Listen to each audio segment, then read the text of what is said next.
Evacuation. More than 100,000 men, women, and children, all of Japanese ancestry, removed from their homes in the Pacific Coast states to wartime communities established in out-of-the-way places. Their evacuation did not imply individual disloyalty, but was ordered to reduce a military hazard at a time when danger of invasion was great. Two-thirds of the evacuees are American citizens by right of birth. The rest are their Japanese-born parents and grandparents. The people are not under suspicion. They are not prisoners. They are not internees. They are merely dislocated people, the unwounded casualties of war. The time, spring and summer of 1942. The place, 10 different relocation centers in unsettled parts of California, Arizona, Utah, Idaho, Wyoming, Colorado, and Arkansas. The relocation centers are supervised by the War Relocation Authority, which assumed responsibility for the people after they had been evacuated and cared for temporarily by the Army. A relocation center, housing from 7,000 to 18,000 people. Barrack-type buildings divided into compartments. 12 or 14 residence buildings to a block. Each block provided with a mess hall, bathhouse, laundry building, and recreation hall. About 300 people to a block. The entire community bounded by a wire fence and guarded by military police, symbols of the military nature of the evacuation. Each family, upon arrival at a relocation center, was assigned to a single-room compartment, about 20 by 25 feet. Barren, unattractive. A stove, a light bulb, cots, mattresses, and blankets. Those were the things provided by the government. The family's own furniture was in storage on the West Coast.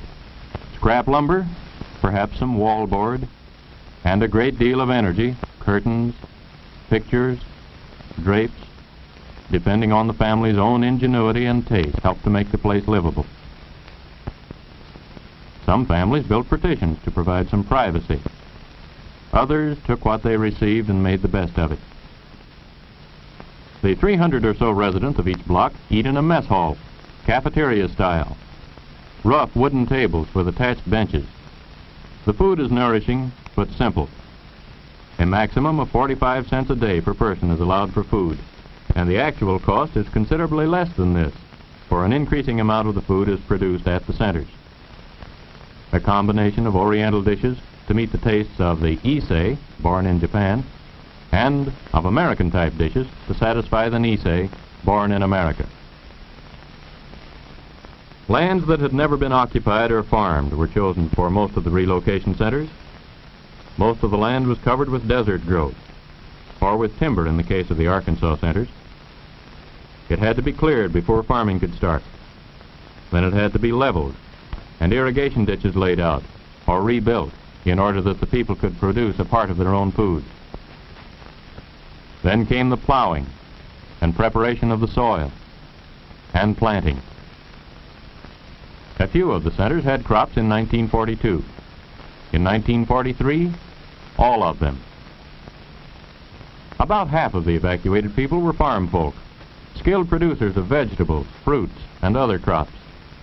They had made desert lands productive before, and around the relocation centers they could and did do it again by the application of hard work and water for irrigation. At the two centers in Arkansas, they have introduced Western-type irrigation and succeeded in producing vegetables in the heat of midsummer, when ordinary production methods are not successful.